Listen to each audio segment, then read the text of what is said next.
Hey, Mike Brandenstein with the Worship Bass Workshop. Today, I'm going to show you another technique to help you sweeten up those bitter bass lines, okay? So this is a very simple technique. It's going to be a short video, but it'll be very effective. So stick around.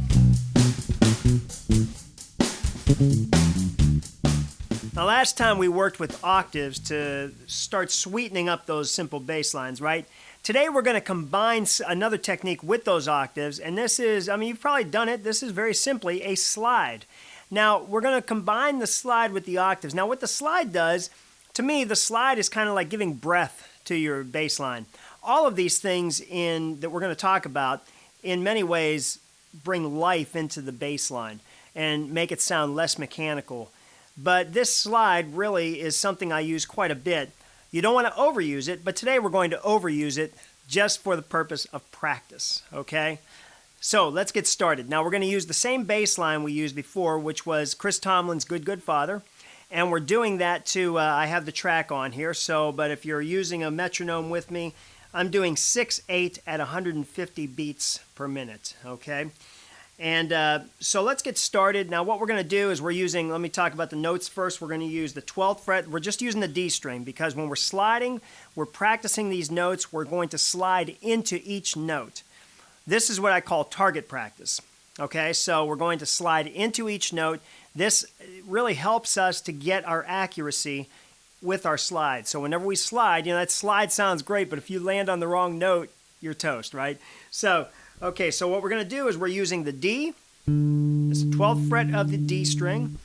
Then we're going to use the A. We're going to go to the A, which is the 7th fret of the D string. And then we're going to the 9th fret, which is the B. And then we go all the way down to the 2nd fret, which is the E. We're also going to swap. We're going to go down to the 2nd fret and up to the 14th fret to the high E. So we're going to sometimes go from the B down to the lower E, or we're going to go from the B to that higher E. Okay, there's two different ways to do it.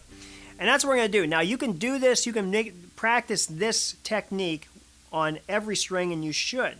So, as we mixed up the octaves last week, you can also do that with these slides. You can mix them up and change octaves and incorporate the slide into your octave change or whatever it might be to make this bass line sound more beautiful, more sweet, okay?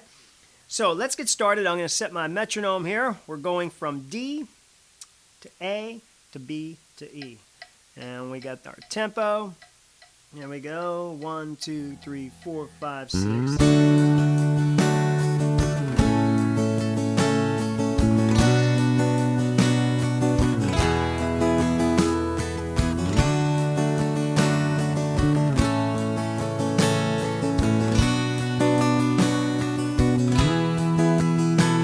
Okay, so what I did there was you can slide, you pluck and then you land on the note. Now usually when you do that, the note will just sound. Sometimes you can pluck both times. You can pluck before the slide and then when you hit that downbeat for more emphasis.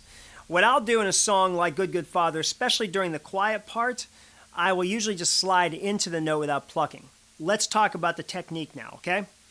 The technique we're going to use when we slide is we're going to pluck the note and then slide. Okay, so when I'm doing my first note, I don't really have a starting point, but let's give you a starting point. Let's start like on the A. So let's start on the 7th fret of the D string. Okay, just for practice here.